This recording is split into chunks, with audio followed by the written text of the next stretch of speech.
जब भूत से अपने भक्त की रक्षा करने पहुंचे बजरंग बली। भूत पिशाच निकट नहीं आवे, महावीर जब नाम सुनावे।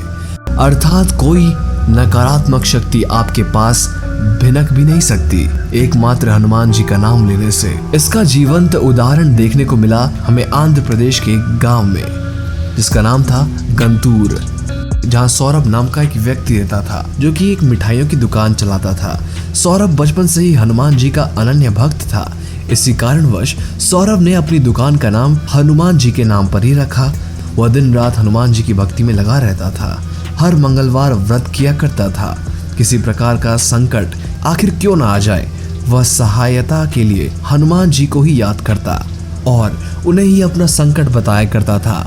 आसपास के लोगों के बीच सौरभ की हनुमान जी के प्रति आस्था देखकर काफी चर्चाएं होती थी। उसका विषय हमेशा बना रहता था। सदैव सुखी रहने वाले सौरभ के ऊपर किस प्रकार का दुख आने वाला है, ये वो भी स्वयं नहीं जानता था। एक दिन सौरभ जब विवाह समारोह से लौटा था, उसकी गाड़ी बीच मार्ग में ही बंद हो गई थी। उसने गाड़ी को चालू करने का बहुत प्रयास किया, परंतु वह विफल रहा। तब उसने गाड़ी को धक्का देकर आगे बढ़ाना शुरू किया। उसे प्रतीत हुआ कि जैसे किसी ने उसके दोनों पैरों को पकड़ लिया है। उसने आगे बढ़ने का प्रयास किया, परंतु वह असमर्थ था। पैरों को पकड़ने वाला बल बहुत ज्यादा था। तभी उसे गाड़ी पर दो बड़े हाथों के निशान दिखाई दिए। वह इन सब चीजों को अनदेखा कर आगे बढ़ता रहा। अपने आप एक परछाई सी दिखाई दी जो उसे आगे बढ़ने से रोकने लगी। सौरभ भयभीत हो गया। उस समय वो कुछ समझ नहीं पा रहा था उसके साथ क्या हो रहा है। वह करता तो आखिर क्या। उसने डरते हुए हनुमान चालीसा का पाठ शुरू कर दिया, बजरंग बली को याद करना शुरू कर दिया और परछाई उससे अब भी आगे बढ़ने से रोक रही थी।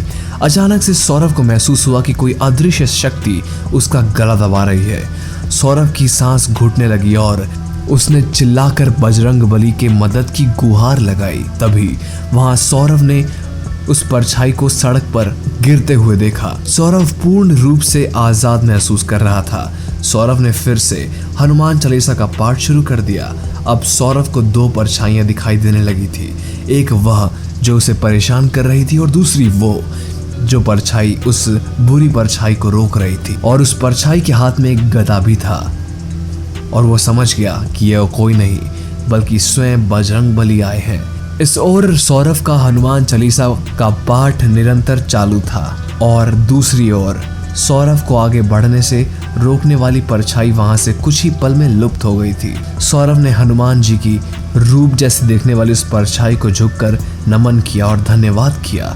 सौरभ की रक्षा स्वयं बजरंग बली ने आकर की। जानकर आपको ये कैसा लगा? अगर आपको अच्छा लगा तो इस वीडियो को लाइक करिए, अपने दोस्तों में शेयर करिए। अगर आपने हमारे चैनल पर सब्सक्राइब करके बेल आइकन जरूर दबा लीजिए। धन्यवाद।